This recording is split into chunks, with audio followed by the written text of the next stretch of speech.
About a year ago, Tony calls me and said, this AI thing, it's gonna crush people. I mean, would you do business with anybody who didn't have the internet right now? No. Will you hire anybody that doesn't know AI? Probably not. We've never had something move so exponential. Like we've come in, it was the printing press and then electricity and all the, the internet came and FedEx and fax machines and the evolution, but all of them kind of had this sweep. And the way it's moving now, we're not used to it and it's disturbing. He is a multiple New York Times bestselling author, and he spent decades teaching people how to find opportunity in the middle of chaos. We have the inspiring Dean Graziosi back in the house. If I see who I could have been, the lives I could have impacted, the things I could have done, the relationships I could have built, and I missed it, I always think to myself, the only wish I would have is to go back. And then I say, Dean, wish granted, you're here, let's freaking go.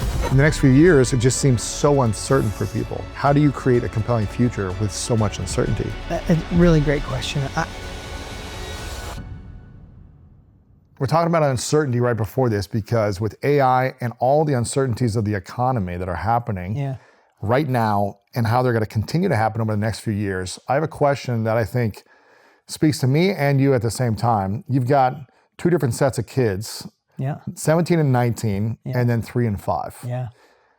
What is the advice you gave your 17 and 19-year-olds when they were younger about money and their future versus your kids who are 3 and 5 now about money and the uncertainties and the changes of their future? What were the different advices that you have? Oh, what a great question. You know what I love doing? You never disappoint. You never disappoint. And it's so true. And so we'll get back to it later, but I just want to share with everybody that the speed in which change is happening, it's uncertain for everybody. It's the human condition because a lot of people are pretending everything's fine, but in the back of your head, we've never had something move so exponential. Like we've come in, it was the printing press and then electricity and all the, the internet came and FedEx and fax machines and the evolution, but all of them kind of had this sweep, and the way it's the way it's moving now, just we're not used to it and it's disturbing, and we should talk about that uncertainty later. But I love, because there's a way around that. There is a way around it to feel in control in a time when the world is out of control. But the question, I'm probably putting it off because I want to give a great answer to this. What was the advice you gave your kids? One of your daughters is here now. And she's 19. What was the advice you gave her, maybe 10 years ago about, your future and money and creation versus your kids now? Yeah, great question. And here's what you're so good at. You're so good at pattern recognition. You interview so many incredible people and you take bits and pieces. And I love chatting with you because you'll have a little piece of Arthur Brooks and a little piece of this, and a little piece of that, and then you string them together, right? So if we switch, like, how do we separate it? Maybe it's like the art of life and the science of life. I'm just using, because they're two, we can visualize the difference. The science is, should I be an engineer? Should I be an IT programmer? Should I write code? Maybe code will go away because now an AI agent can build a code. Let's talk about the science in a second, because that's always changing, right? Haven't jobs been disrupted since the beginning of time? I mean, think about when farmers filled the land. In the 1800s, a farmer would take about 40 hours to plant an acre. And you figure if they had hundreds of acres, they had hundreds of people trying to do that. Think about when it changed and a tractor came out. A tractor could do the same acre in 30 minutes that used to take 40 hours. If you're farm workers, probably most of them, their jobs are gone. Uncertainty, that uncertainty's been happening. So let's take that as the science is always going to be changing. I'm still going to teach my youngest ones, my 5 and 3-year-old, the same as I taught them. You need to find something that you can go deep on, something that you roll your sleeves up, something that you don't dabble. You need to see where the world is going on the science side. You don't want to start a taxi cab company when Uber came out. You don't want to probably become a programmer right now or anything that could be moved through AI, because that's going to disappear. But there is other ways that you could get out in front of that. But without the foundational pieces that you've learned, that you've interviewed, that you've extracted from so many people, none of it works. So I'll give you 2 examples. My daughter, I knew she wasn't going to go to college, but I gave her the option. I said, there's 2 things you can do. You can go to college, experience it, or you can find something you love and model proven practices. Go mentor under somebody for 2 years, extract all their knowledge on how they were successful, how they overcome obstacles, how they embrace change, how they reduce overwhelm, how do they focus on one big solution. All those are common threads, no matter if we have AI, the economy goes up, goes down, high interest rates, low interest rates, inflation or not, you still need those foundational pieces. So probably nothing will change on the foundation of success. What I'll do is help them decide, where is the science going? Where is the future going? So we can see where the puck is and get out in front of it. What's the greatest skill someone can learn today then that's different than 10, 20 years ago to set themselves up for financial success in the future? Communication. I truly believe it's foundational, it's communication. No matter what AI or what technology or software or inflation. But if you think of where AI is going, right? If you think of where, I don't need to go down this rabbit hole huge, but all the things that AI is doing, programmers and coders been doing for a long time, but they would sit in a room and code forever. We didn't know that language. You and I couldn't go in and figure out how to build an app that that you used on your team to keep everybody there on time and what they should eat and what they should drink. Like, let's just say you wanted to do that. And if you wanted a cool app to keep everybody on your team organized, 5 years ago, 4 years ago, you'd pay 10 programmers, it'd be hundreds of dollars every hour per programmer, take you months, you'd adjust it and tweak it. Today, if you know how to communicate and give good context, you could go talk to an agent on a Claude agent, communicate with the English language of what you want the outcome to be. And it can make it. And because of good communication, it'll build the same thing in 20 minutes, maybe a half hour, maybe it'll take you a half a day, because you know how to communicate. So I think communication skills, people to people is still one of the most important things in the world. Communication, influence, persuasion, and now context and communication with AI that's going to help us go faster. So learning communication skills, but it seems like it's hard for kids to learn that when they're glued to their phone constantly. Yeah, that's an absolute fact. But I think you're asking if we're gonna help this next generation, we have to get them to look up from the phone and find a way to bribe them. Yeah. As a parent, I bribe my kids. I bribe them to read books. I bribe them not to be on the phone as long. And then that's a fun part of saying bribing them.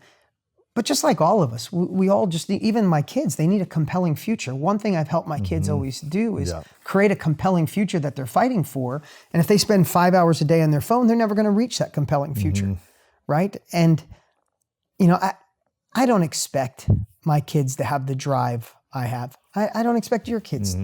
I know what you went through as a kid and where you grew up. I didn't grow up too far from where you did, similar type area, similar type town. I went to school without lunch money.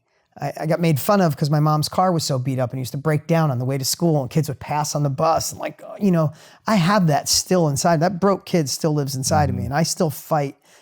I know your work ethic, mine. I still work like I'm broke because I still feel sometimes like that. Kids, so you can't inherit that, but you have to find other ways to motivate a next generation. Your kids won't be motivated because they didn't have lunch money. They're never going to have that. They're never going to know a life without that.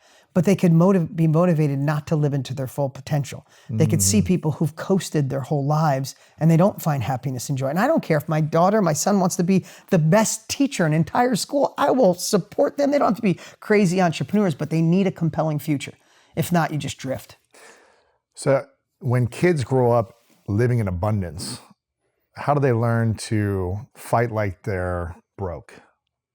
I think for me, what I've used, a couple of analogies. One is my kids are always in sports. And I've always taught them, you don't win sports when everybody's watching. You know this better than anybody. You do it when no one's watching. It's when you're throwing 100 pitches out back when it's hot and nobody's there, right? So that I was able to do that through, I'll give an example. My son played baseball from 5 years old till 9th grade. He got into the hardest high school to get in. I give him credit. He got in all on his own. And they've been the state champion baseball team forever. My son, like me, didn't reach puberty in 9th grade. You saw him maybe here. He's 4'11", 90 pounds, tries out for the team, and he might have made it, but he got done with practice one day. He goes, Dad, I'm not even 5 foot. These kids are 6 foot. Wow. And so many baseball players live in Phoenix, so that half the team was stacked with baseball players' sons, right? Pro baseball players' sons. I mean, Andre Ethier, who used to be the center fielder of the Dodgers for 18 years. His son's the pitcher throwing 88 miles an hour in ninth grade. Crazy. And, anyway, so he gets done with practice. He goes, Dad, I'm not going to be able to compete on this. I'm like, cool, but what are you going to do? Whatever you decide, I got your back. He's like, I think I'm going to take tennis. And what I told him was, if you're just going to dabble with tennis, you got to remember, you've been playing baseball since 5. Somebody's been playing tennis since they were 5. You're going to get your butt kicked when you go out there. You're going to have to deal with getting, and he did, and he got cut the first year he tried out. But that kid practiced 5 days a weweek, 4 to 5 days a week forever when no one was watching, in Phoenix in the summer when it's hot. 110 degrees out. But I give him credit because I try to instill that they know they don't have to struggle like I did, but they have to struggle somewhere. So long story short, I'm just proud of him. He made the team. He's the captain of the tennis team now in 11th grade. Cool. He's 7-0 now. He has 7 games. He hasn't lost 7 of the tennis matches. But when people see him, I get so many parents. This last thing I'll say to me, God, your son is so athletic. He picked it up like that. I'm like, no, I watched this kid sweat 4 or 5 days a week for 3 years, not to be the one that's like, oh, here comes Brody, right? Yeah. And I think ways like that, we have to find ways. You're going to have to find ways to stretch them, to push them, to challenge them, because it's just different than having it in your face. So it's creating that adversity for them consistently, not just giving them everything, making it easy, but creating that adversity for them. But how does someone develop a compelling future if they're always stuck in uncertainty? And if it seems so scary, the future that's coming in the next few years, when interest rates are rising so fast, when wars are happening, AI is just confusing to learn even the basics. How am I going to get to learn the advanced stuff if I can't even learn the basics? In the next few years, it just seems so uncertain for people. How do you create a compelling future with so much uncertainty? So here's a question. When you were sleeping on your sister's couch, right? I'm sure you had 2 visions of the earth, of the world. Yeah. One was, I'm guessing, you can tell me, was there a time where you would stack, I'm going to be here forever. This is never going to work out. Yeah. It's embarrassing that I'm on my sister's couch. Yeah. The world's moving faster than me. I don't have a full education. Isn't it easy to stack all the things that could go wrong? Yeah. And wouldn't you say you felt that there wasn't, in moments, there was no compelling future for you, especially back then? Maybe the internet was booming and you didn't get in, you didn't invest in the internet, you didn't even know how to. Was there that version of you? Sure. Was there ever a moment, it had to be, or else you wouldn't be sitting here. Yeah. But there's also moments that you're like, I don't care about any of that. I'm going to focus on, I don't quit on stuff. I'm stubborn. Yeah. When I decide, and you are stubborn. That's what I love about you, right? Look what you do with your team. Like, you're stubborn, right? So there's another part who goes, I'm just not quitting. I don't care if they don't hear me now. They'll hear me someday. Like, we have both of those people that live inside of us. And there is evidence of both if we look at it. When you have a headache, you could go online and you could find and say, hey, no big deal, you're probably dehydrated, drink some water, or it's probably a brain tumor. You find what you're looking for, okay? The earth, the world has always been, we think these are the worst times. Go back in history. Would you want to live 200 years ago? No. Right now, if you go, hey, 200 years ago, there was no wars for 5 minutes. Would you want to go back? No. So I know this isn't easy, but it is. Here's the thing that I think this is one part of it. You're talking about a compelling future. The first thing is you have to realize you could stack all the things that go wrong to where your psyche's like, why should I do anything? Like, the AI is going to take my job. Interest rates are going to go up. Inflation's going to, why should I do anything?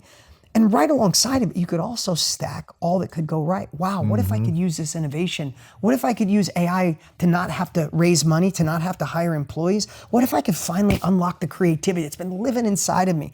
What if humans actually put guardrails up and it doesn't go wrong? What if the wars stop? What if there is peace? Because whatever you focus on is what you're going to feel. When you were on your sister's couch, the day you focused on, this is my life, this is going to be, you felt like crap, true? Yes. And then there was crazy days, your sister was probably, why is he in a good mood? He's got nothing going on. Because there was days you were like, this is only temporary. I'm not going to be here long. So I would just say at 57, now that I look at things, the negative side still comes up every day. It's not like, or every week, it's not like it just goes away and dies. You can just acknowledge it and say, I'm not going to stack the bad today. I'm going to stack that I'm blessed to be here. I can live another day. I can fight another fight. Listen, the last thing I'll say about this. I remember Wayne Dyer when he got diagnosed with leukemia. He was live on stage, and I got the recording. Maybe Brendan or a friend gave me the recording. And he said, he was looking in the mirror when he first got diagnosed, and he said, man, why do I have leukemia? It's because I drank when I was young and didn't take care of my body. And he said, he went weeks just like, why do I have this? And he just felt horrible. And he said, just one day, if you know anything about Wayne Dyer, just one day he looked in the mirror and goes, well, why am I thinking that? He goes, I'm gonna be the crazy guy who beats leukemia. And he started telling himself all these things like, look at me, I'm gonna be stronger with leukemia. I'm gonna prove to everybody they could live with leukemia. And in the moment, his mind shifted. Now he passed away not from leukemia, I think he had a heart attack. But he was saying that he'd been living now for 4 months with leukemia and he's happier than he'd ever been in his life. The leukemia diagnosis didn't change, his perception did. And I know this sounds like duh and it's harder to do, but is it that hard? If we could truly say, I could stack all the crap, why can't I stack the good? And that's the start of a compelling future. There's more things to it, but I think that's, with the news and the speed of which it's coming to us, if you're stacking the bad, you can't handle it all. Right now, you can't handle it all. It seems so hard. And I think the moments that started switching for me is when I would just stack little wins showing that something else was possible.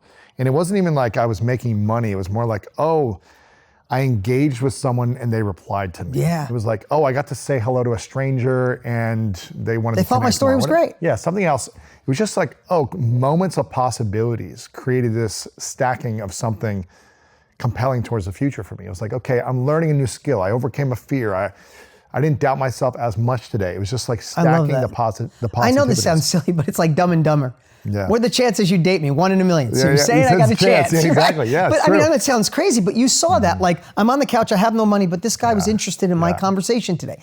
I'm going to take that. And because we all have to start someplace. Yes. I mean, it might sound easier like, Lewis and Dean, you're successsuccessful now, but all of us had the self-doubt. All both of us weren't at one point. No. We were both broke at one point. Yeah, broker than broke. That's it. And there's something you talked about before in the previous episode we did. We talked about until you were in your 40s, I think, that you felt like a hand was around your throat until you were able to feel financially free. I think you mentioned this before. And I think a lot of people feel this. They feel like they don't have enough money, they're in debt, or maybe they have a little bit of money, but it's not enough for the future. And they feel like they're choking or they don't have enough breathing room. But sometimes people start making a little bit more money and they get breathing room and they create some financial freedom, but they stop pushing hard. Why do you think that is? Once people start to make a little bit of money, why do you think they all of a sudden stop pushing as hard when they feel more financially safe? That's a really great question. If these sound like just worn out analogies, I'm sorry, but I still live these all the time in my head. I think we have to figure out our own operating system. There's certain things that drive you that may not drive me and vice versa, right? Some people are motivated by the stick. Some people are motivated by the carrot. Some have both. What drives you right now? I probably would love to say that it's just carrot, but the stick drives me more than anything. What does that mean for people? Like the stick is like the whip or the carrot, like dangling the carrot. So for example, so I'm going to go back and remind me, I want to tell you something about my dad. But let's talk about that compelling future for a second, right? What drives you? It is purpose. It is the thing that you are so great at. It is the reason why you want to get there. So let's picture you have a toolbox and you start getting momentum. Your throat's not being choked, right? When I use that analogy is because I realized as a child, my mom and dad's entire conversations were around money. It's like, we can't make it to the kids' baseball games because we got to put overtime. We can't go on vacation because of that. We can't do this thing. I was in private school for 2 years until one day my grandmother paid it for 2 years. And then she said, now it's your turn to my parents to pay for it. And they didn't. In the middle of school, they pulled us out and told us, your parents didn't pay. And we got evicted, right? So I watched my parents without them realizing that everything revolved around money. And what I always said was, it's like they didn't realize they were being choked. They didn't realize how heavy it felt. And I use the analogy like, we don't think about the oxygen in this room, but if somebody choked you, that's all you would think about. When money is choked, you don't realize every decision you make is through that lens. And now people are saying like, duh, but how do I get it? Like, but I think once you recognize that, then maybe that starts driving you to create a future that can pull you out of it. And nothing happens overnight. It takes time. It takes time to get in debt. It takes time to get out of debt. It takes time to get wealthy. But let me just share this, let's say this compelling future, right? If I use a silly, like I was thinking of a toolbox. That's why it took me a minute. Is I'll reach in that toolbox for whatever I need to keep me moving forward. So it's not just a compelling future. It's not just if things go wrong. Whatever it takes to move you. Sometimes I'm motivated by what could be. Other times I'm motivated not to go backwards. So for example, in this toolbox, sometimes I might look at getting to the end of my life. And I don't know who I heard this from, but get to the end of my life and have my creator play me a video of the man I could have been. And I feel it though. I don't just say it. It's not just something I'm doing for, like I literally feel of saying, yeah, you were inspiration to your kids. They moved forward. They saw their dad struggled, failed, got back up and kept going. And maybe I'm like, no, and I played small. Like I'll visualize that. And I visualize things like if I see who I could have been, the lives I could have impacted, the things I could have done, the relationships I could have built, and I missed it. I always think to myself, the only wish I would have is to go back. And then I say, Dean, wish granted, you're here. Let's freaking go. That's cool. Right? But there's other times that might not even be enough. Now, I gotta tell you, my dad was married 5 times. And it's okay for me to share this. He was physically abused and sexually abused as a child. Old school Italian guy, never got help, but he fought with everybody his whole life. He just had built-in anger, right? So 10 brothers and sisters, when he didn't talk to any of them. He didn't talk to his mother or her father when they passed away. My sister hasn't talked to him in 22 years. His only other sibling. His ex-wives don't talk to him. I have empathy for this man, and now he's 90 and he's my dearest friend. I see him all the time, but he never fixed that. But the fact of the matter is, I watched my dad work hard, struggle, try to be a good dad, try to figure it out. This is gonna sound horrible, but you know what's in my toolbox when I really won't move?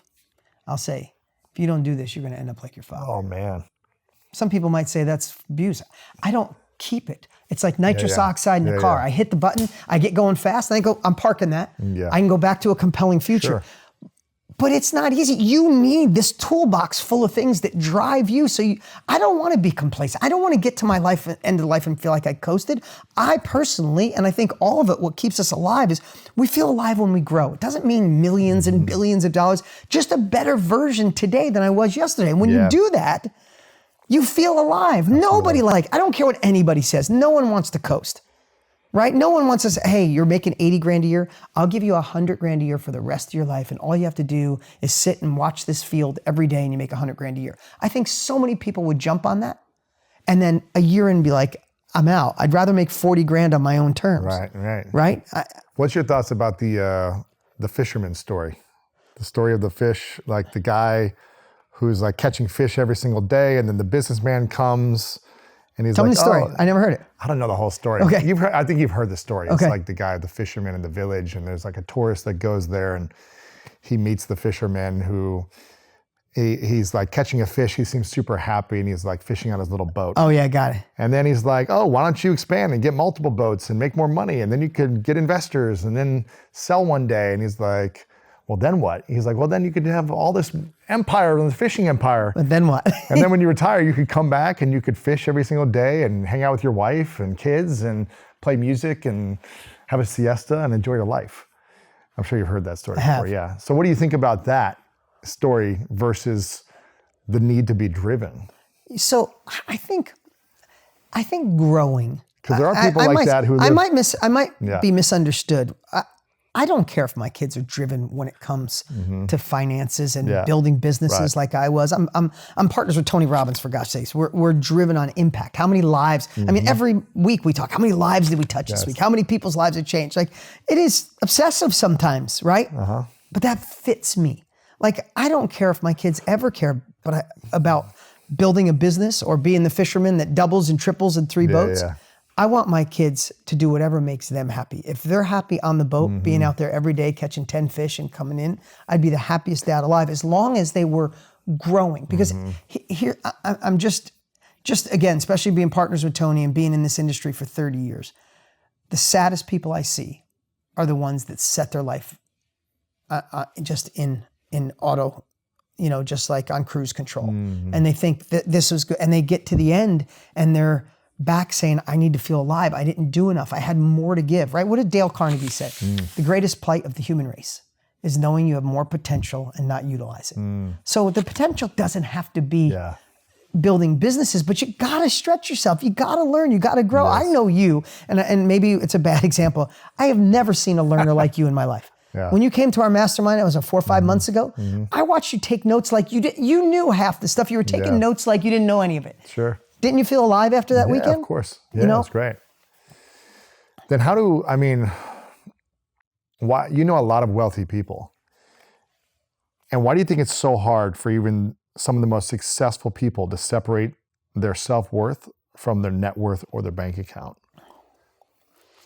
Really great question, because it all's merged together. We try to say that there's a life and business separation, like there is no such thing. It all intertwines together. And we live in a time where significance is like, especially with everything that's online and you get to see, and everybody seems like they have the perfect life and they're making more money and it was easier for them. Significance is like, it's just prominent, right? And I think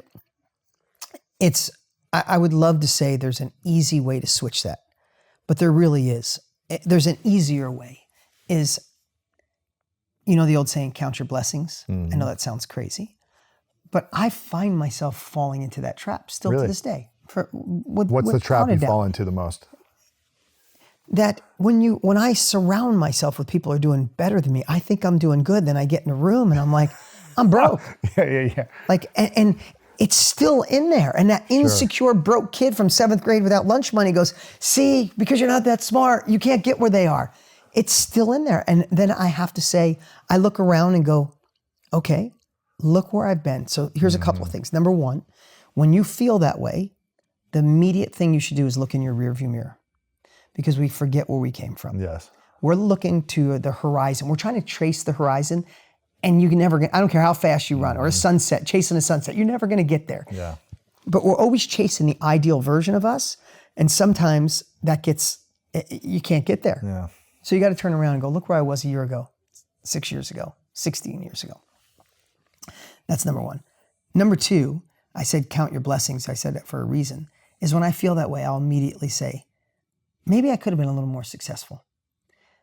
But I have an amazing relationship with all 4 of my kids. I love my wife more than anything. I have an amazing relationship with her. My 19-year-old daughter's with me traveling right now, right? Yeah.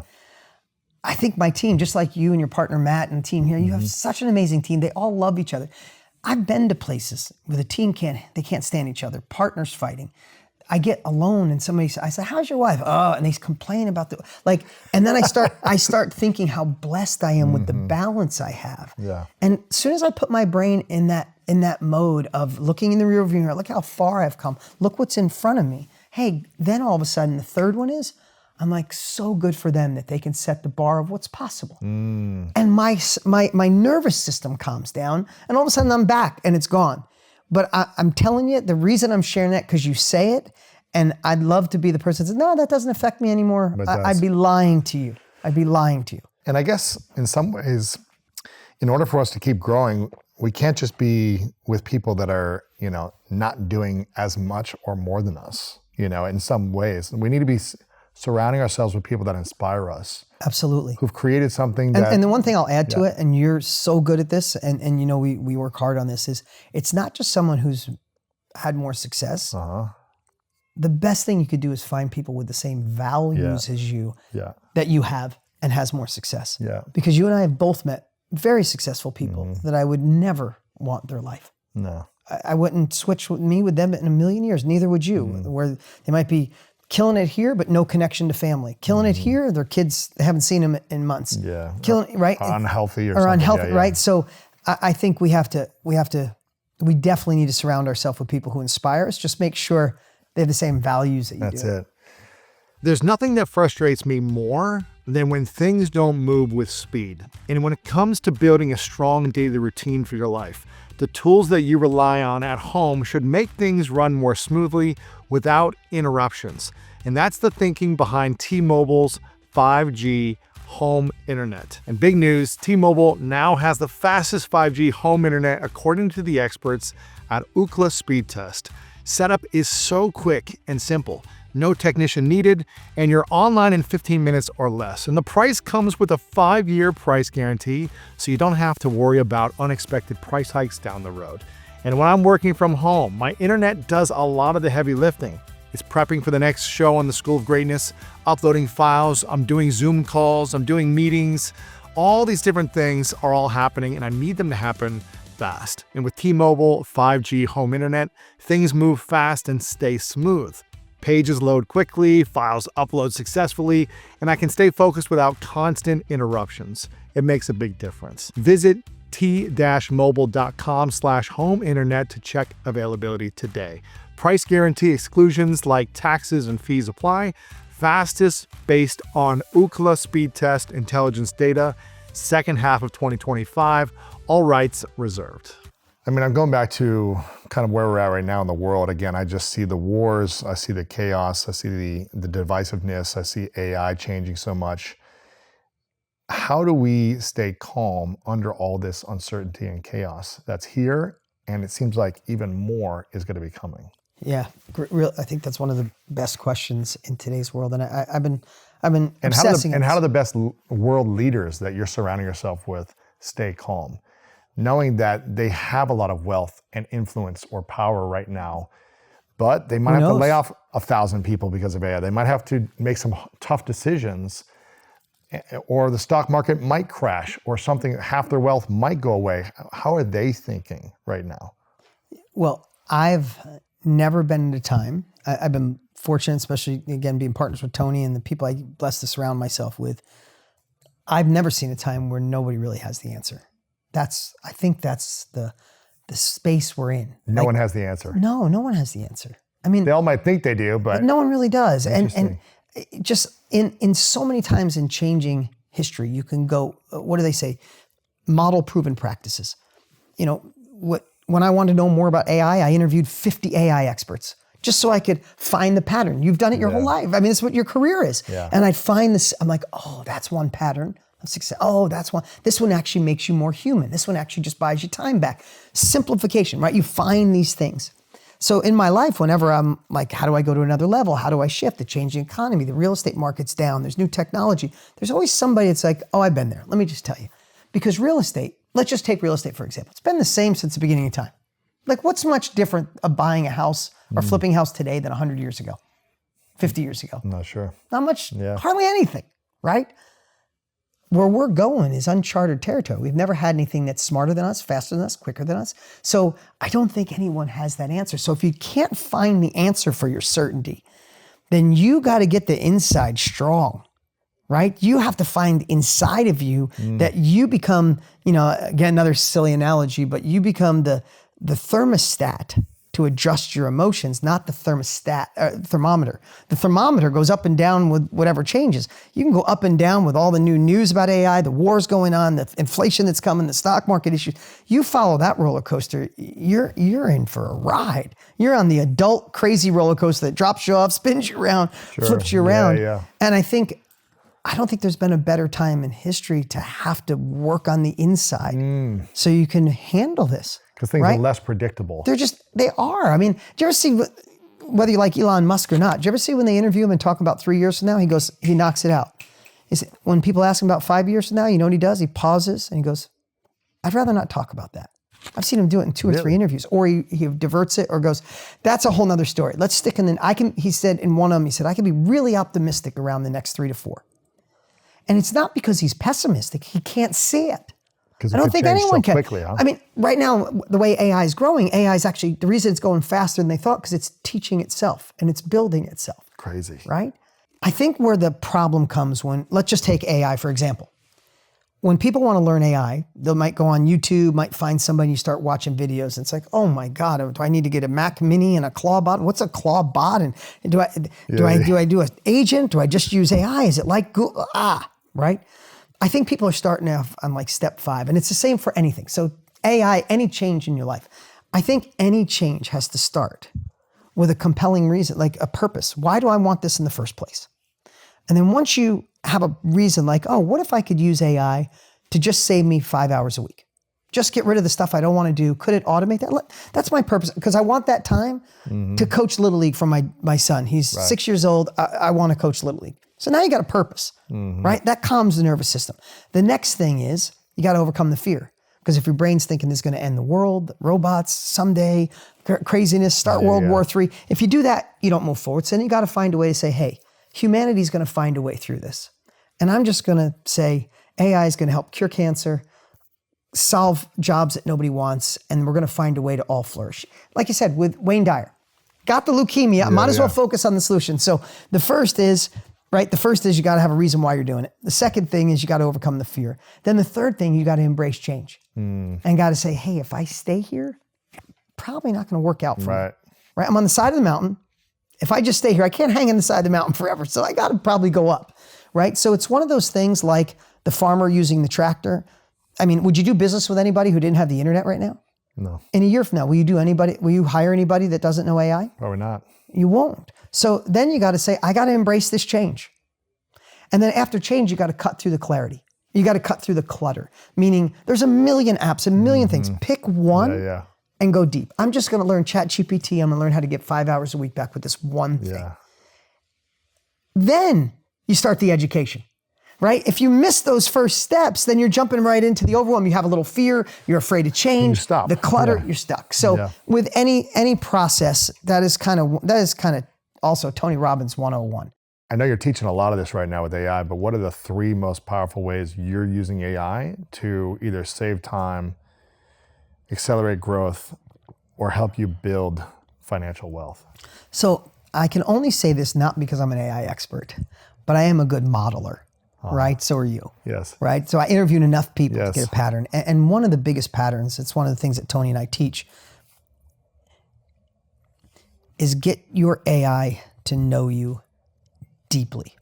Most people are using it as one-offs. You want it to help you write a marketing email. You want it to do something for that an attorney would typically do. And people are kind of using it as a one-off like Google, and it'll give you a good answer. But the more context it has, the deeper it knows you. So what does that mean? You could literally go on your phone, say you have a ChatGPT account, and just talk to it for 20 minutes and tell it your ideas, your goals, your constraints, your worries, where you hope the company's going to go, how much you love your wife, how many kids you have. And people say, yeah, you're telling it a lot, aren't you? I'm like, well, if you have social media, they already know. The world already knows, right? But the deeper it knows you, and then you start telling what your daily tasks are, your weekly tasks, your weekly goals, the things that usually hold you back. Think about if you hired Matt. Matt is an A player. Love that guy, right? Say you just hired Matt today, and Matt's smart, strong.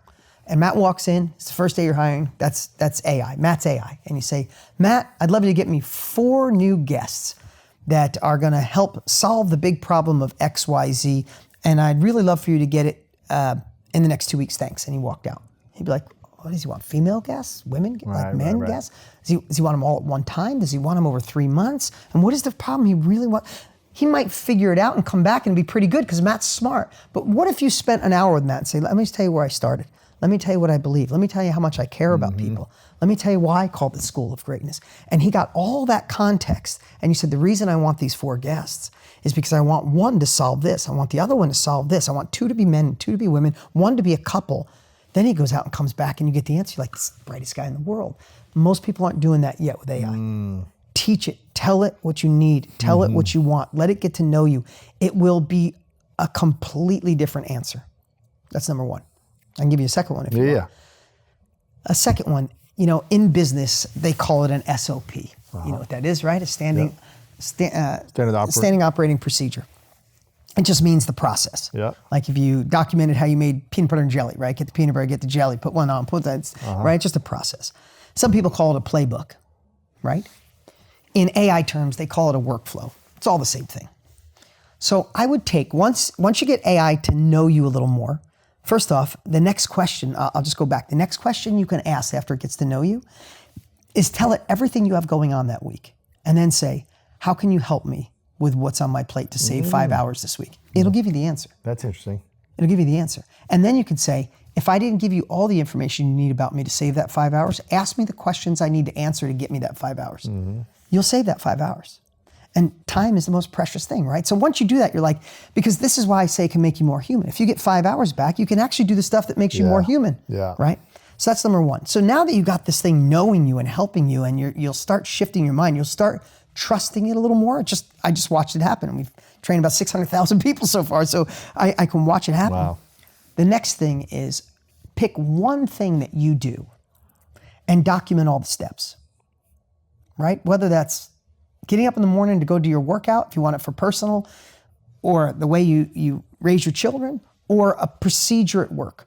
Like, this is how I book an appointment, this is how I get someone on the phone. Then once I call them, this is what I say, this is how I follow up, this is what I send them as an email. And just document one standing operating procedure, one playbook, one workflow, and then load that into the same AI and say, where in this workflow can you help me go faster? And it'll blow your mind. It'll say, hey, I could do this thing. I could send out the daily reminder email on my own. I could do this thing. I could do that thing. And it just gives you a different, it's like having a really smart personal assistant that's there to work for you 24 hours, 7 days a week. So I think if you look at that, it's a less scary approach than what it seems like everybody's sharing out there. And both you and Tony have been kind of researching and interviewing the top AI experts in the world. What would you say is the single most surprising thing that you feel you learned that everyone watching or listening needs to know? So because we bought and partnered with a guy that we thought, out of those 50 interviews, we found somebody we really liked. We thought he was the most pragmatic guy on explaining complicated stuff. His name is Igor. I flew to Germany, ended up having lunch with him over there. We bought his company, and he's our head of AI education. Wow. So we get the unfair advantage of having somebody on the bleeding edge. The guy, edge. Here's what I'll tell you. The more you learn about AI, the more you feel behind. Yeah. Because you kind of like life. Yeah, I guess that's true. It's like the smarter you get, the dumber you are. Yeah, You're like, gosh, I know nothing. Isn't that so true? I know nothing. You're like, I'm an idiot. Yeah. Right? I have, he set up him and the team set up a personal agent that works for me. And I just text with it all day. Anything I need. 24/7, And it's like an AI assistant? Yeah, it's an AI assistant, but it's my own personal agent that is this through ChatGPT, Cloud? Is this No, it's through a mix of three. Everything. It knows everything. It has my DNA. It knows the goals of my company, my life. And I'll show you when we're done. But I literally, I can use my voice memo. I can be like, I named him Marco. I'm like, Marco, do the research on this. Write this document. Do me a favor. When you're done, text Bianca, my assistant, and let her know that I'm going to be 5 minutes late to the next appointment, and book reservations for me and my daughter downtown in LA because we're here overnight because we're going to be with Lewis. And like, great, Dean, I got that. Anything else you need from me? Wow. Like, that's cool. Now, that's not where the world is right now. That's probably 1%. And I would not be there if I didn't have a partner I need to get that. That helped cool. set that up. Yeah, that's cool. But it's a cool thing to know it's coming. Again, scary and cool. But like anything in life, here's what I say. When the internet before it came out, everybody was freaked out about what was going to happen, right? And even if you're freaked out, could you literally say you could live life right now without the internet? Could you? Yeah. I mean, could you, like my daughter, when we were driving here, I mean, like, could you live a normal life without it right now? Like, we were driving here. I said, kid, we're coming to Lewis's and we just plug it in. I said, 20 years ago, you gotta look at a map. You got a map, Right? It's Pictures, tougher. phone. Tougher. Right? It's So it's harder. tougher. What I'm saying is we're not gonna be able to function at the pace of which things are going without utilizing. You don't have to be an AI expert. You don't have to have an agent tomorrow, but you gotta be using it to leverage your time. And some people don't want to hear that, but it's just here. What do you think, it's 2026 right now. What do you think by 2020, or excuse me, what do you think by 2030 we'll be at with AI? I think all of us will have, for sure, an agent that just helps us. When they say an agent, it's really just it's a digital employee. A bot that you're just talking to. Yeah. And I heard a friend of mine, Lior, talks about bits and atoms. And over the next 2 or 3 years, everything that's a bit, meaning online, AI is going to be help you go faster no matter what it is. Attorneys are going to have a tough time. Engineers are going to have a tough time, right? Because the AI will write your contract in 13 seconds. Right. Better because it absorbs all the best AI attorneys. And so anything that's a bit, mean transferred online, over the next 3 years, everybody's going to get comfortable with having that as your partner. That's probably the easiest way to say it. And then probably I just listen. I did all these interviews, but within 5 years, it's going to turn into atoms. And that same relationship you build is going to be downloaded into a robot that can help you at home, clean your house, do your lawn. You know, if you listen to Elon, it's 3 years away. If you listen to most, they say it's 5, but it's coming. Wow. But it's coming. And it's going to know everything about you. It'll know everything about you. And it'll be able to hopefully support and serve you to live a better life. Hopefully. Yeah. You just got to hope. I'm just going to focus on it is. Man, I mean, you have been extremely successful in different industries over the years. I think it was like cars sales, right? And originally used cars, I think you're into like back in your 20s, then real estate for decades. You mastered that. And you continue to evolve in different industries. What did the real estate industry, when you were at the peak, I mean, infomercial daily, you know, just building a massive portfolio of properties, teaching others how to do the same all around the country and the world. What did you learn from that industry that you've really applied now to this level of success that you have in your current business model? Yeah, great question. Well, on the real estate itself side, the reason I was able to teach it so well, because I bought and sold over 1,000 houses, right? So I wasn't just teaching, I was living it, experience it. So every time I'd learn something, it would go sideways or go good, I'd get to share it, right? You learned all those pieces. So I learned, I mean, in that industry, I learned how to run a business effectively. I learned operations, I learned processes and systems. They stick with you for life. Operations and systems, no matter what business you're in, they're all the same, right? You still got to operate the same way. You could take Matt and put him in any industry, you kill it. Crush it. Right? Because so you learn that. But what I learned the most in the real estate education, I feel blessed that we taught so many hundreds of thousands of people around the world, is I did learn what I shared with you earlier, is most people out there, our brand ended up being, if you remember, it was the biggest real estate brand in the world for a decade, right? We taught more people than anyone.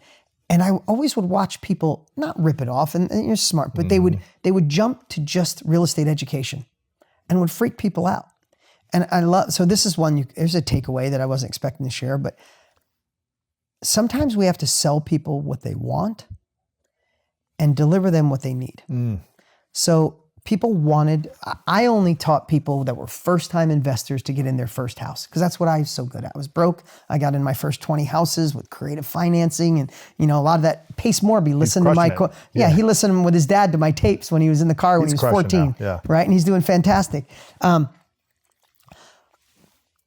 I say that, sell them what they want and give them what they need, everybody needed to learn how to do their first real estate deal so they could have some passive income or do a fix and flip, right? I wasn't teaching people to do 100 deals. I was teaching them how to do this one. But they wanted to learn how to make millions. They wanted millions, but they needed to learn how to do one deal. Well, even if they wanted to do one deal or they wanted to make a lot of money, whatever that was, in most cases, I still had to work on their mindset because it was still a change.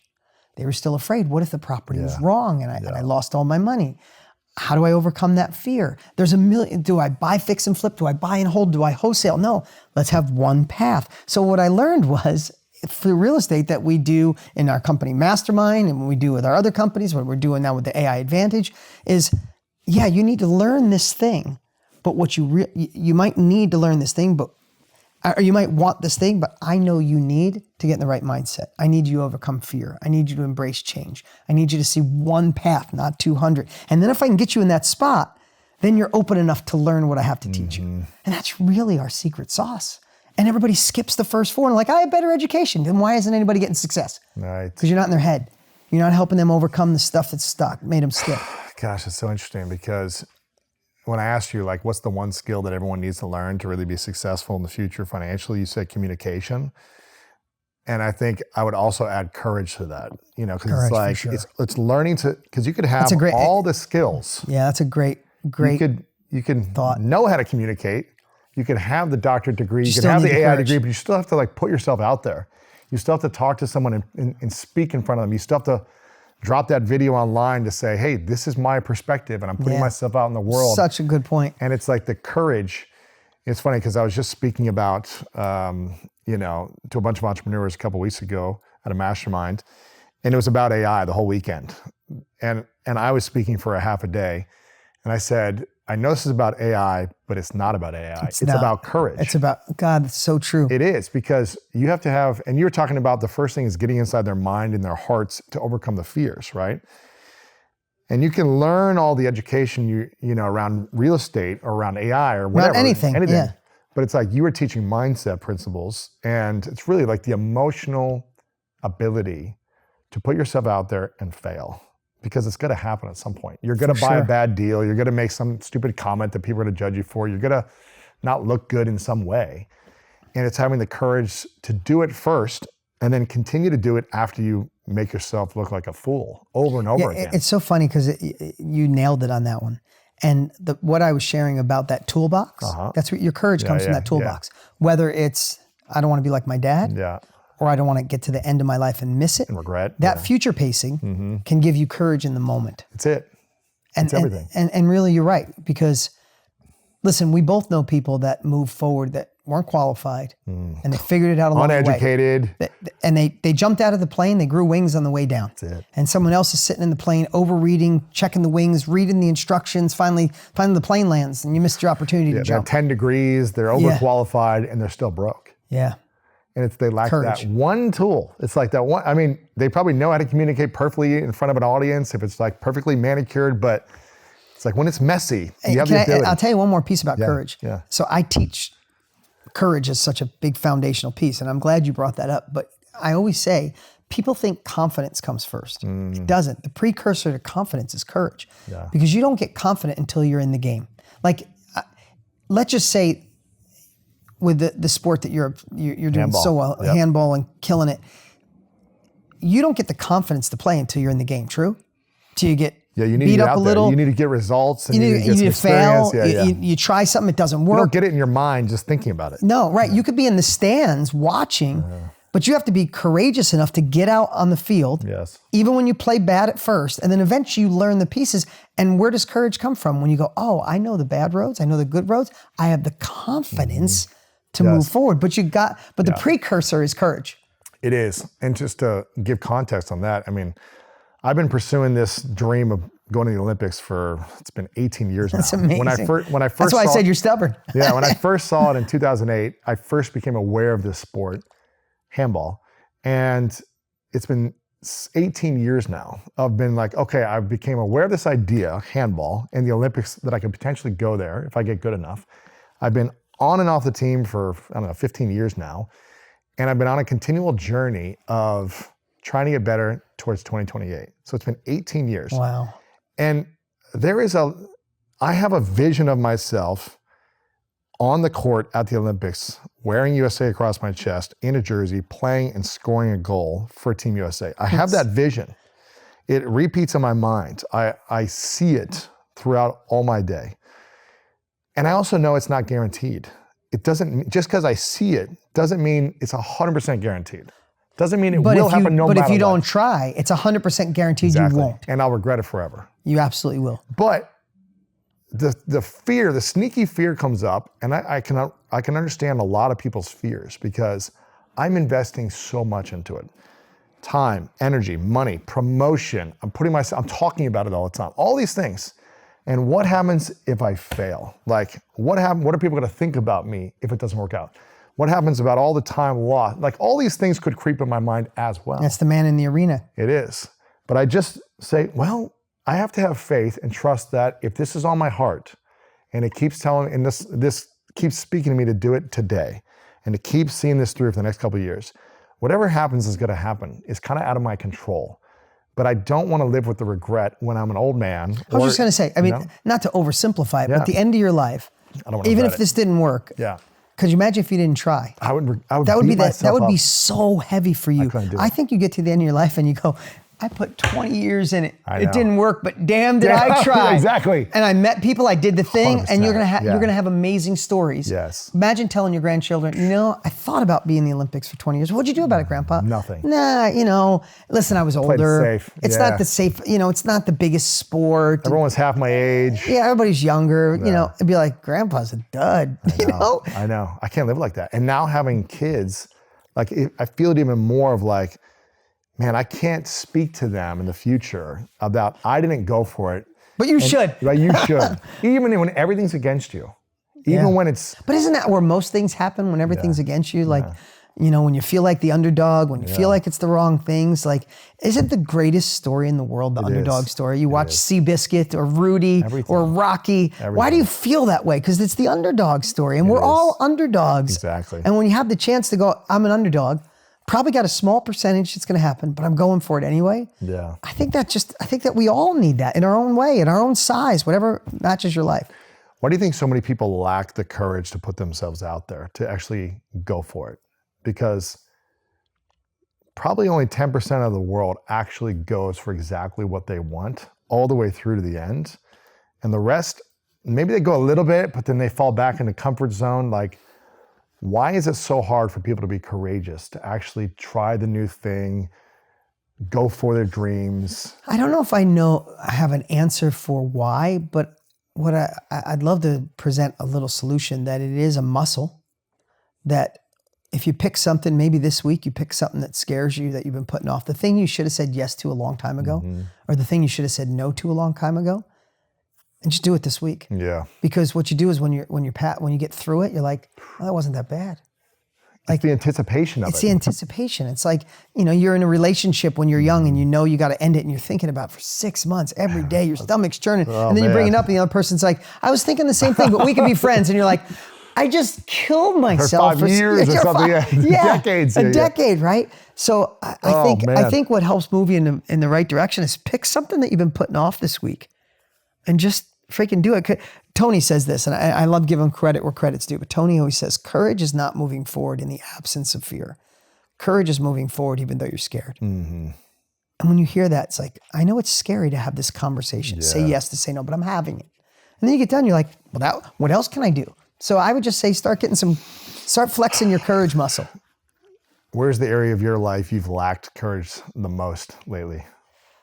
Oh, I'm pretty damn courageous. Only because I built the muscle over years. Yeah. I have to say, so again, just being transparent. Tony Robbins, my partner, my dearest friend in the world. We talk almost every night. About a year ago, Tony calls me and said, this AI thing, it's gonna crush people. He just knows the human condition so much. You just had a great interview with him not that long ago. Awesome. I loved it. It was so good. Powerful. He cares deeply, more than most people would ever think, right? You think it's just part of his jam. He doesn't have to work a day in his life. He's obsessed with it. Yeah. So he calls me a year ago and says, this AI thing's going to cripple people. It's too fast to change. It's coming too quick. The mind's not going to be able to help it. People are going to fall apart. We got to do something about it. I said, I know, I've been thinking the same thing. So then 3 months later, he calls me late at night. He says, can you talk? I'm like, of course, I'll be right. I call him back. He says, we got to do it now. I can hear him hitting the table. We got to do it now. We have to launch an education platform for people around AI, and we got to do it in the next 90 days. People are losing their mind. And he said, and there's a lot of people are going to be charlatans out there and say how to get rich with AI, how to learn it overnight for doing nothing. He goes, they're going to screw people up, make them more wrong. We got to do this. So we talked, and it was 90 days before we set the time in November. We did our first AI event. Wow. We had 700,000 people come. And I have to say, I was fear hit me. I was like, what if I let Tony down? What if I let people? I'm not the AI expert. I'm 57. I've been self-education for all these years, for 30 years. Tony, 47. We know we have this philosophy of getting their minds first, overcoming the fear, get a purpose, overcome change, and that's when I'm like, all right, the only way I can do this, I got to find 50 experts I can interview, and I got to do it in rapid speed. I was just interviewing. I was getting smarter at every interview. But I have to tell you, you asked me when I was scared. I was scared at first. So I'm like, what if I let Tone down? He puts so much faith in what I do. He's like, you got this. No one can do this better than you. I'm like, okay. But that muscle, I didn't want to let him down. I didn't want to let people down. And I want to be ahead. I don't want to be the person that's fallen behind. Yeah. So those three things drove me. So here's the best part of it. The reason we teach is what we do. I created a compelling future. We're going to create the AI education, not even education, just helping people save time with AI. We didn't even call it AI education. We call it, here's how you save time using AI in a simple way, right? We're going to create the #1 place in the world. We're going to embrace change. We're going to hold people through it so they don't get freaked out. We're going to help them simplify, not 100 things, just one thing. So I started going through these things, and then all of a sudden when I got to the end, I'm like, I could do this, right? But I had to do it. Believe me, I got off the call with them that night. We were like, yes, let's do it. We're doing it. I got off. I'm like, so much work to oh my God, can I really do it? Yeah. Right? The imposter comes back. The broke kid comes back. They still live in there. You just got to beat them up a little. Wow. Speaking of Tony, I just had him on the show recently and it was an awesome experience. Like you said, I think it was the 5th time I've interviewed him as well. And each time I try to learn something new from him and try to get him off of his normal stories that I always hear from other people. And I'm like, all right, I got to get something out of him. You spend something different out of him, I should say. And you spend, every day or every week you're talking to him, and you've been partners with him for almost a decade now, I think.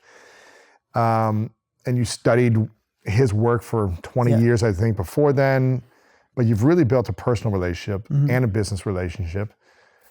What would you say are the 3 most powerful things Tony Robbins has taught you as a human being that maybe most people don't see? One is his desire to give back.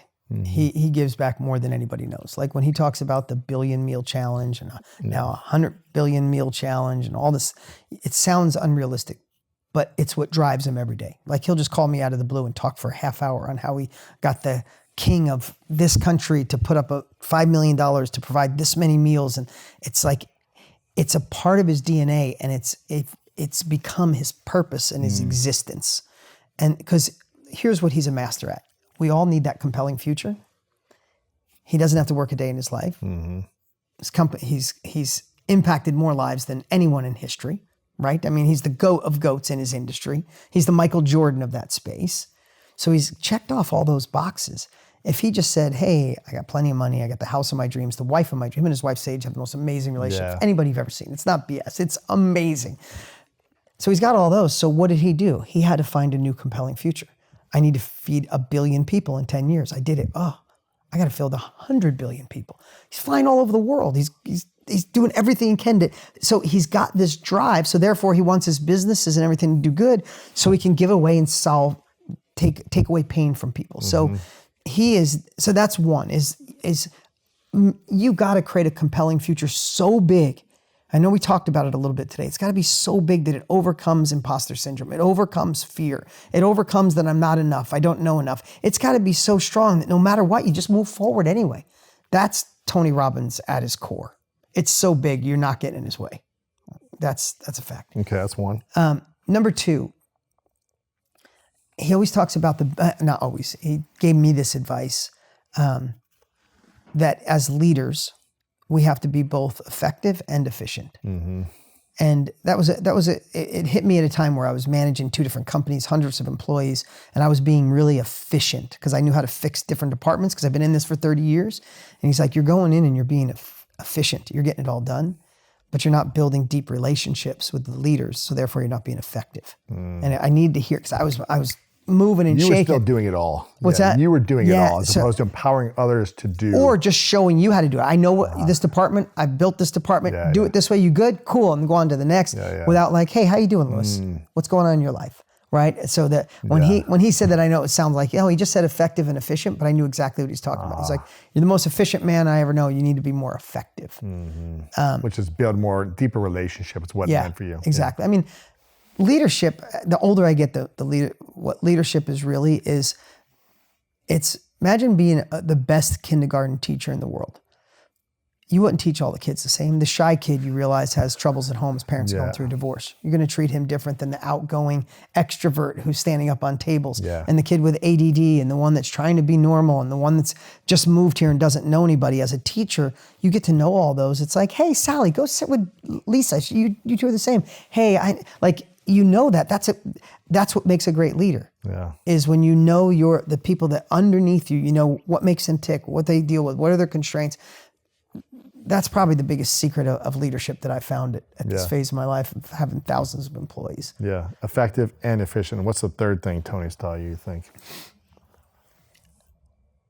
I think the biggest byproduct for him, the biggest, hands down, the thing that changed my life the most is we had a talk when I went through a divorce, and I was so worried about my kids, and I'm like, I am not getting back in another relationship. I'm gonna be friends with my ex. I'm gonna be a super dad, and I'm gonna go deep on my business.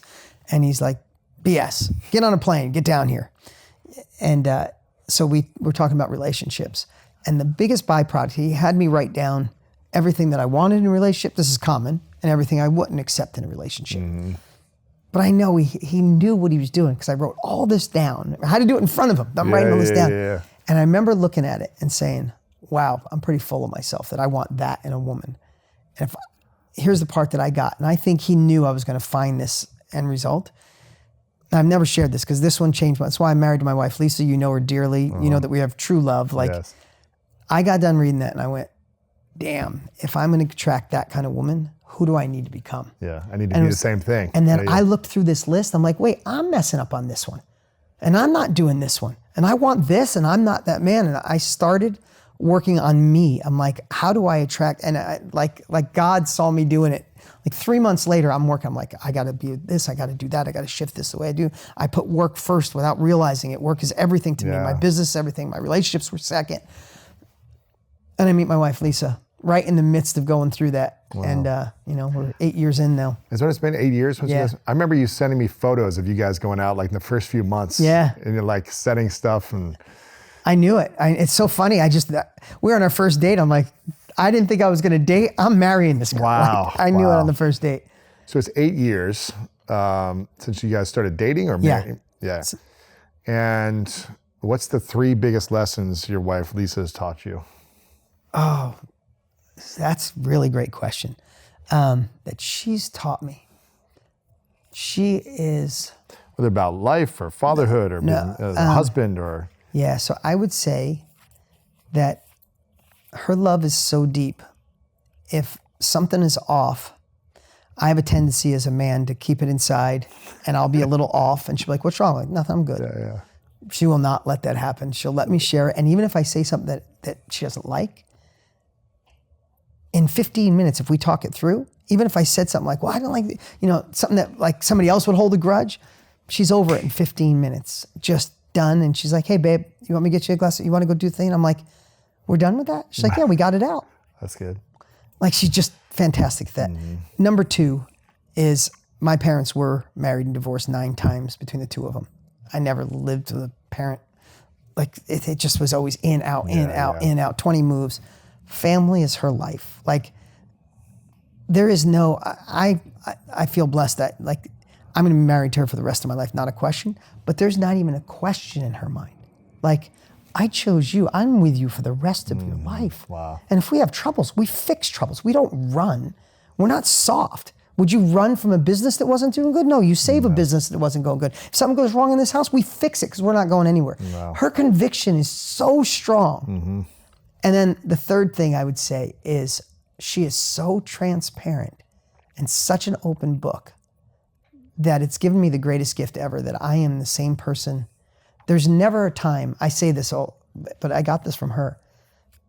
If she hired a private investigator to follow me around and film me for a week, and she watched every bit of the footage, she'd love me more. Wow. Because she is so transparent, and she still looks at me with such loving eyes that I never want to ruin that. So there's nothing I do. Even my eyes don't wander. There's no DM that I would even look at. Like, I've just made it so if she's watching, she's like, that's why I love this man. Because cool. She's so transparent, it made it in me. What's the thing you love about her the most? I love the mother that she is. I love how much she loves me. I love how much she loves my older kids. She's a good woman. I punched above my weight class on this one. That's great, man. That's great.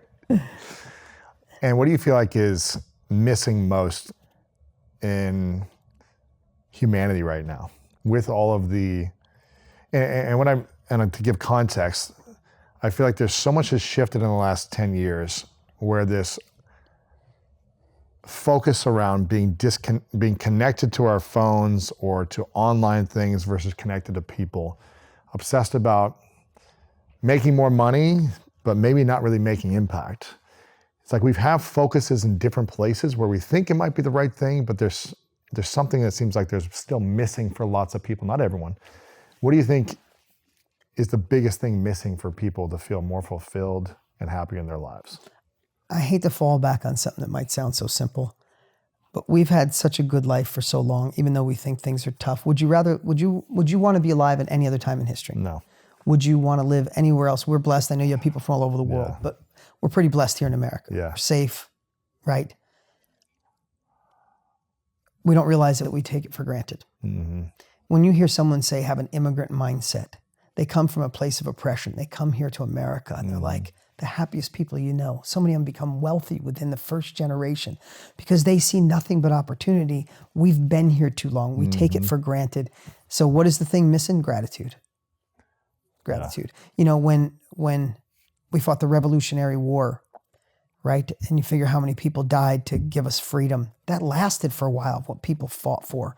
World War I, World War II, what we fought for the freedoms, getting through the Depression, all those things give this layer of gratitude. Then there's wave of immigrants that, you know, I'm Italian. My grandparents came here in the early 1900s, late 1800s. My grandfather told the story of coming here with nothing in his pocket, didn't speak the language, had $5 in his pocket, had nothing. And he's like, I landed in the greatest place in the world. By the time he died, he owned 2 restaurants, took care. Like, wow.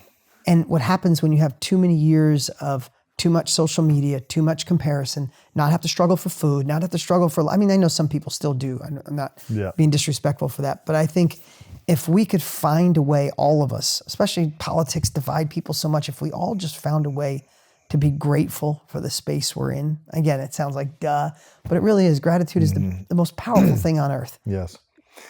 But when someone's feeling broke, or they literally don't have any money, or they're struggling month to month to pay their bills, should they be thinking more about the number of money, how much money they want to make, and focus on money first? Or should they be thinking about the value they want to create in the world, the impact, the difference they want to make? I think they should focus on them equally. So many people focus too much on money. Other people focus on just impact. I think the byproduct of impact is money. So how can you make an impact? The other thing we also have to remember is we all overestimate what we can do in a year or 2 and underestimate what we can do in 5. That's a fact. Yeah. And then when you don't see anything happen in 3 months, you're like, this isn't for me, this is stupid. And then the last thing I'll say is on that is, if you're listening, would you live the hard way for a year so you could live easier for a decade after? So what if you just acknowledge, the next year is going to be hard, but I'm going to make choices that I've never made. I'm going to be more courageous than I've ever been. I'm going to unlock that creativity. I'm not going to listen to my mom because I know she loves me, but she's trying to protect me. I'm going to do this. Like, what if you were courageous, bold, made moves, and the next year was hard? Yeah. But 12 months from now was a little less hard. And 24 months was amazing. And 36 months from now, you were living into who you're meant to be.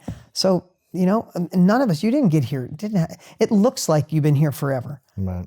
But the journey, if someone watched the journey and the doubts and the no money and all the stuff, and then you see the end, it looks easy, right? We all got to go through the crap. Yes. And and some of you are already going through it and you've been through enough, and I'm sorry, but you never know how. Og Mandino, his book, The World's Greatest Salesman, when he talks about, I will persist until I succeed. That's one of the 10 scrolls in The World's Greatest Salesman. And he talks about that you never know how many corners you have to go around until your success is on the other side. And how I translated that is, you might have to go through 10 failures, 10 question yourself, living on your sister's couch, and then the 11th thing, you found enough success to go forward, and then go forward. Some people, it might be 30 times.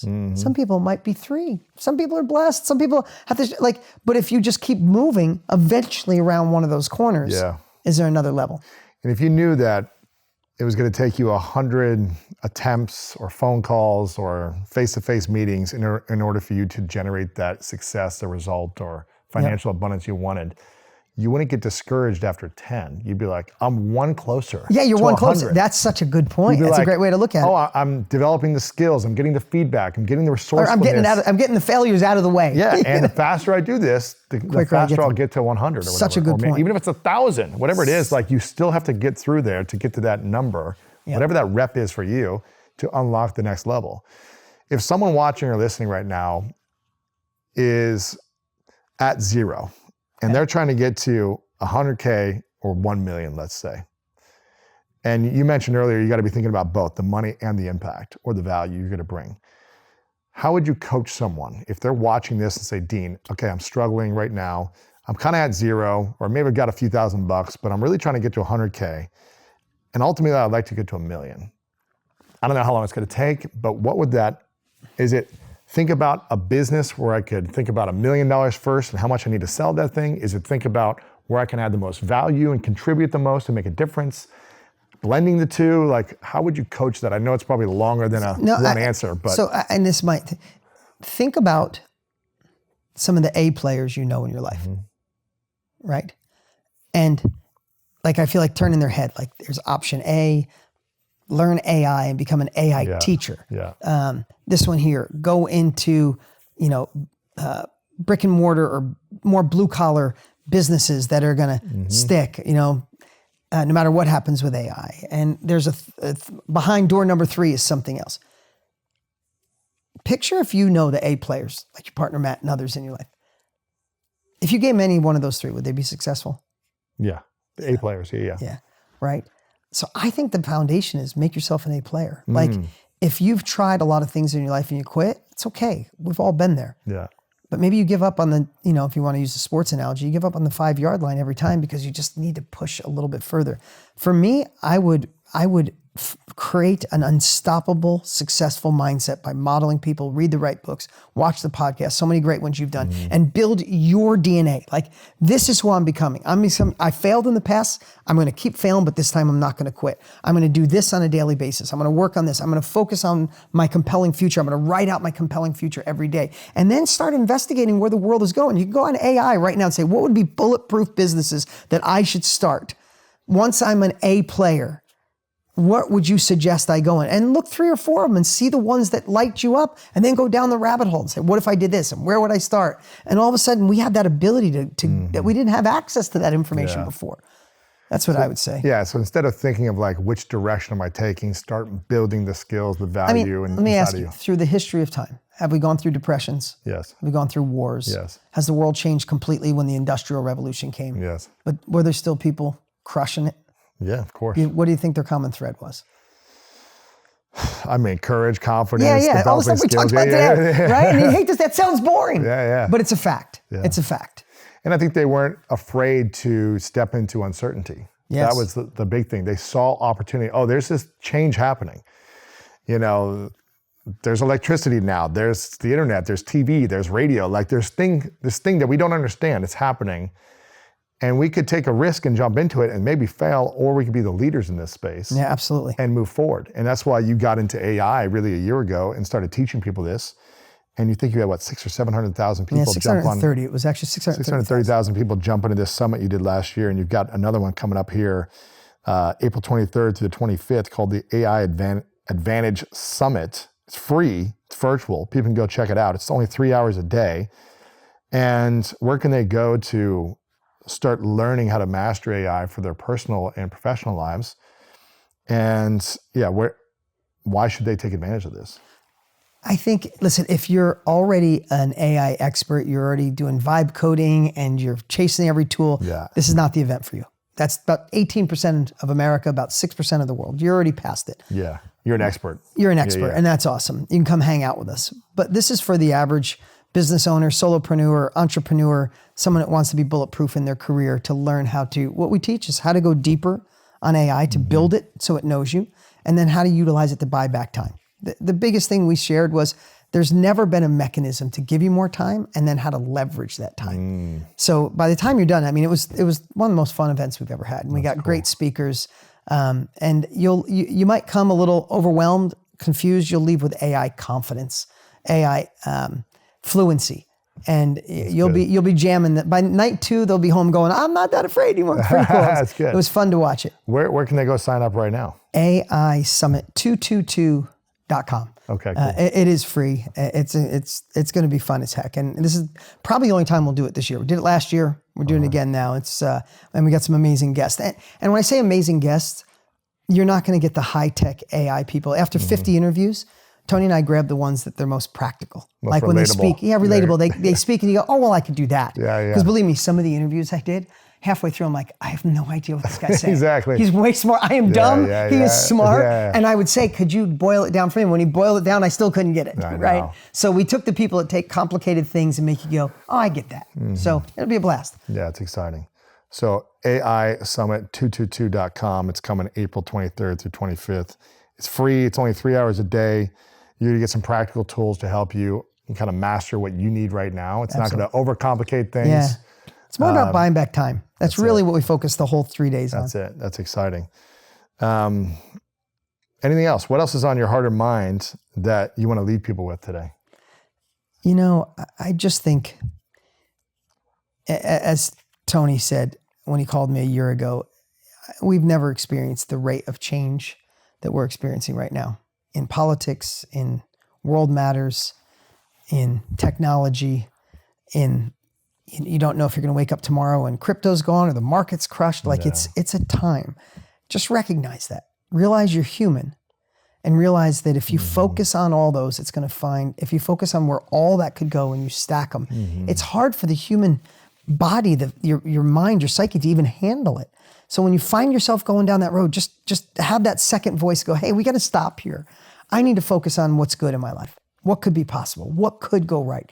And you just combat it. Like the two voices I said when you were on your sister's couch. Not easy, but absolutely worth it. And in times like these, you can't control the outside world. If your happiness is related to if the market's up or AI gets easier, you're screwed. Excuse my language, you're screwed. So we have to work on the inner game. And I think a lot of the stuff we shared today was great. And whoever else speaks to your soul, work on the inner game, get strong and know that you can see a land of opportunity or a land of the lost. It's your decision. That's true. Make sure you guys check out the event, AISummit222.com. Also, your social media has been crushing lately. Congrats on that. So Dean Graziosi everywhere online. Make sure to check out Dean's content if you want more inspiration. Dean, as always, appreciate you, man. So much friendship and inspiration. So much fun. Thanks for being here, man. Appreciate it. Powerful. There was never any external certainty. You've had rented certainty. You've convinced yourself hypnotically that you're certain because you had a job and you had this. None of this. You walk across the street and get hit by a bus, right? There's so much that can happen. So we hate uncertainty so much and we want it so strongly.